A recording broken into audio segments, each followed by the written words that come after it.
today is just to set the scene and to try and describe the selection process for patients for lung volume reduction procedures. So I'm going to go through the rationale and a bit of the evidence, then the main assessment items, followed by a discussion about risk, and then about how the patient gets involved in the discussion. Firstly, just a bit of pulmonary physiology. In COPD, emphysema is one component of a syndrome, really, of several different conditions. In emphysema, where the alveoli are destroyed, it may result in hyperinflation, and the hyperinflation is a compensatory mechanism to hold floppy airways open. So the respiratory muscles have a chronic increased tone in hyperinflation, and it isn't all mechanical due to airflow obstruction, but it does have a number of consequences. And these include the association with airflow obstruction, but importantly, altered airway geometry, which leads to respiratory muscle dysfunction. It also increases the oxygen cost of breathing. And if it's not present at rest, it may be present on exertion as well, leading to dynamic hyperinflation and a ventilatory limit to exercise. It can also affect the heart's pumping action, but most importantly, it leads to breathlessness and exercise limitation. The key thing to remember is that hyperinflation can be caused by a number of different respiratory conditions or different forms of emphysema. You can have homogeneous emphysema, you can have heterogeneous emphysema, predominantly upper lobe perhaps, or you could have a giant bulla, all of which will result in the same association of symptoms. Now, just to look into this a little bit more closely, the diaphragm normally functions with its muscle fibers alongside the chest wall, the lower intercostal spaces, along an area of apposition. So when it contracts, it lifts and expands the rib cage. If the diaphragm is flattened, as it is in hyperinflation, then the diaphragm becomes an expiratory muscle. And you can see this clinically with what's called Hoover's sign, which is where, on inspiration, the lower rib cage demonstrates paradoxical motion. So this is quite a useful clinical sign of hyperinflation. It's something I look for in every clinic to see whether a patient is clinically hyperinflated before measuring it. Now, although that's a position at rest, you can also develop hyperinflation on exercise, dynamic hyperinflation. Normally, when the diaphragm's in its normal configuration, if you exercise, it's able to maintain end expiratory lung volume. So the lung always empties to residual capacity. On the other hand, if you've got a flat diaphragm like that, it doesn't do so. So the end expiratory lung volume rises, the inspiratory reserve volume falls, and patients come up against the buffers. So that's the nature of the disability in patients with hyperinflation. Now, what's the evidence for benefit for interventions which reduce hyperinflation? Well, the latest GOLD guidelines published this month say that there's very good evidence for lung volume reduction surgery, which should be considered in selected patients with upper lobe emphysema. It's more cautious about bronchoscopic lung function reduction, evidence grade B, which may be considered in selected patients with advanced emphysema. And then it says in patients with large bullae, there's only an evidence level of C. Now, we all know that the patients with a giant bullae are probably the ones that do best. And the problem here, of course, is lack of randomized controlled trials in that area.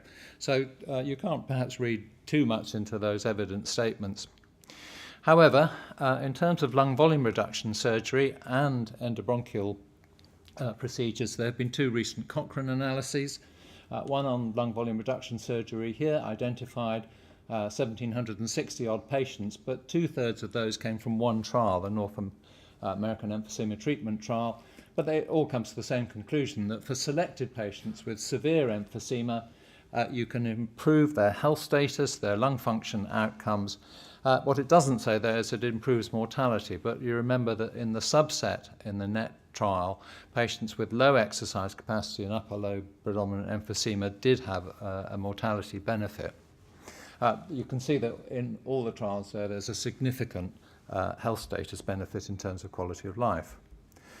Now, the Cochrane review for endobronchial procedures is a little more circumspect. There's much less evidence. There are 5 studies for valves, 3 studies for coils, and there's a conclusion that there are some benefits, but there are also surprisingly adverse events, which you may not think are as common as they possibly are, but nevertheless, the improvements there for health status remain with all endobronchial procedures, but particularly with valves.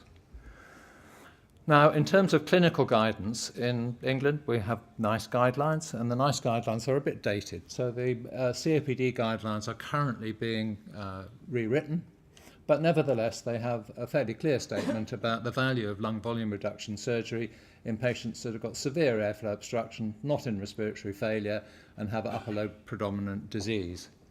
There is also a technology assessment on valves, which suggests that there is some benefit and some adverse effects, as we've seen, and recommends that patients who are going for valves are selected by a multidisciplinary team, which includes, importantly, a thoracic surgeon.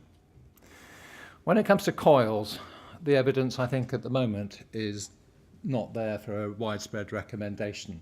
And certainly the NICE, the technology assessment there, although it's a couple of years old, says that this should only be done in a research setting. So I'm sure we'll discuss the products of current research around coils during this meeting, but I'm not going to consider that further. Now, if a patient is to be considered for a lung volume procedure, there's sort of some general principles. Firstly, they have to have symptomatic hyperinflation from emphysema with impaired quality of life, and there's usually a condition that the patient's no longer smoking. There are a number of ideal descriptions of patients who might be suitable, those with severe airflow obstruction, with some preservation of gas transfer, obvious hyperinflation, not in respiratory failure, no significant pulmonary hypertension, reasonably well nourished, and some disability in terms of their exercise performance, but not completely crippled.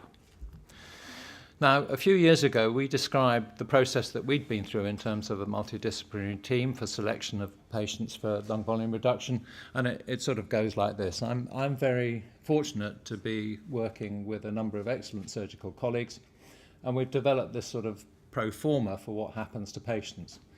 They're usually referred to our service and seen initially most probably by a respiratory physician. And they go through an assessment phase where they'll have appropriate investigations of lung function and imaging. They'll then go to an MDT discussion where they'll be discussed, and many of them will be discarded at that point as not suitable for procedure. If they are suitable, they'll go forward to an informed discussion with a thoracic surgeon, preceded by pulmonary rehabilitation. And that step is very important for 2 reasons. Firstly, it can improve patients' quality of life, and they may no longer feel they need a surgical procedure, but it may also inform them more broadly about the nature of their condition and the surgical procedures. So they then go forward to an informed discussion with the surgeon, and a decision is made. Some may decline treatment at that phase, and then they'll go through to a treatment decision as to whether they go for surgery or valves, depending upon the results of the investigation. Now, it's been a while since we did this, but I just want to draw your attention to one thing, and that is that most patients we see are not offered any procedure because they're not suitable. And the reasons that they're not suitable are because perhaps they have homogeneous emphysema, or they're suitable for something else like a bullectomy. But one of the commonest reasons is that they're too good. And we like them to feel the disability before they have a procedure, because we know from the NET study that people who are functioning reasonably well, the risk-benefit ratio is probably not in their favour. So we have an MDT. This isn't ours, but it's a representative one. These are much better looking. The important thing is that you produce a record. So this is our pro forma, where we have the patient data, the imaging data, lung function, risk scores, and other medical issues. And I'll come back to these in a minute in a completed one. I just want to draw your attention to some of the investigations, because there are some pitfalls. And the first one is around lung function. This is a standard lung function report, someone with severe airflow obstruction, pressure-dependent airway collapse, reflecting their emphysema, hyperinflation, and low but not too low gas transfer. You'll see that their lung volumes are measured by plethysmography and by helium dilution. And you'll also notice that they're completely different. So the total lung capacity measured by helium dilution, 4.49 litres, by plethysmography is 7.38 litres. If you don't do plethysmography, you won't demonstrate the true expanse of their hyperinflation, the true extent of their hyperinflation. So you must do plethysmography on which to base your decisions. Assessment of disability is perhaps a little easier. You can ask the patient, take their MRC forms, grade, so we're looking at 4 or 5 for people who are severely disabled. You should have some objective test, and we usually use a walking test, shuttle walk test or 6-minute walk test, but you can use a laboratory exercise test. And the advantage of that is that you can identify ventilatory limitation through dynamic hyperinflation. A few points about imaging. We use CT scans to identify heterogeneity, upper lobe predominant emphysema perhaps, and integrity of the fissures. There are various scoring systems. You can just do it by eye, you can use an objective visual scoring system or a quantitative image analysis, and the latter has been used to sort of firm up the fissure integrity issue. Things like Stratex here, where they will identify the presence or absence of complete fissures. Now, some surgeons, and our surgeons, have got used to using perfusion scanning as well to identify the functional areas of heterogeneity and to identify target areas. So here, for example, a perfusion scan clearly shows absence of perfusion in the upper lobe, suggesting that there's a decent target area there, and that's confirmed on the quantification with 1% of the function going there. If you want to be sure about the presence or absence of collateral ventilation for valve insertion, you can imply this from fissure integrity, and perhaps the science is getting better with things like Stratex, but the important thing is to measure it directly if you're really going there. With the Chartist method, where you put a balloon catheter into the lung and look to see whether the pressure decays in the face of collateral ventilation. So the last section here is about discussing risk with patients. And when the NET study was published, there was a figure of around 5% overall mortality, which is quite high. So for years we were telling patients you've got about a 1 in 20 chance of dying as a result of this operation, which is not good, and it's not applicable to the individual. So my colleague Neil Greening has just published, or is about to publish, it's in press, this concept of an individualised risk score for patients going for lung volume reduction surgery. He looked at 218 patients there and looked at the factors which predicted mortality around BMI, gas transfer and FEV1, and attributed a score to them. If patients have a low score, they have virtually no mortality. If they have a high score, then over a third of them will be dead at 1 year. This is very important at an individual level to be able to discuss this degree of risk, and it also feeds back into the MDT discussions about patients. And I'll just show you an example of the forms that are filled in, really just to impress upon you how complicated this process can be. So here, these are 2 real patients discussed last week. Here's one, 73, some target areas, but lower lobe target areas. Fissure is incomplete, got severe airflow obstruction, moderately high risk score. So they've got a 1 in 10 chance of dying. They've also been shown to have pulmonary hypertension in the past, and the recent echo actually couldn't, we can never get a PA pressure in our hospital. But in a previous hospital, they had a high PA pressure. On the CT scan, he'd also got some persistent collapse and infection. He'd got calcification of his coronary arteries, and we decided this just wasn't a goer. So he's just been referred back to the COPD clinic with the suggestion that the mortality would be too high.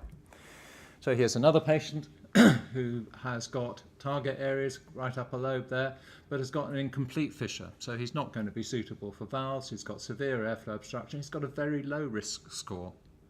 So he's going forward for a procedure, but that procedure would be surgical. He hasn't had his rehab yet, and he needs an objective test of his disability. But once he's had that, he'll go forward for surgery with a low individual risk. So if I just summarise what I've said, the selection process is actually quite complicated. It's quite subtle. We have suitable patients with hyperinflation and heterogeneous emphysema. They've got activity limitation, not too old, but that isn't an absolute barrier. no other exclusions like respiratory failure or pulmonary hypertension, and they have their basic investigations. The physician's job is just to provide a sort of broad brush approach to the risk-benefit discussion. They then go through to an MDT discussion where many of them will be discarded. If they go through, they go for rehabilitation, or most of them have already done that, but they will certainly do it if they're not. Then they'll have the gory details discussion with the surgeon and a final move on to the procedure. But the important thing here is that the patient is totally informed about everything that's going to happen to them before they make a decision to go forward. Thank you.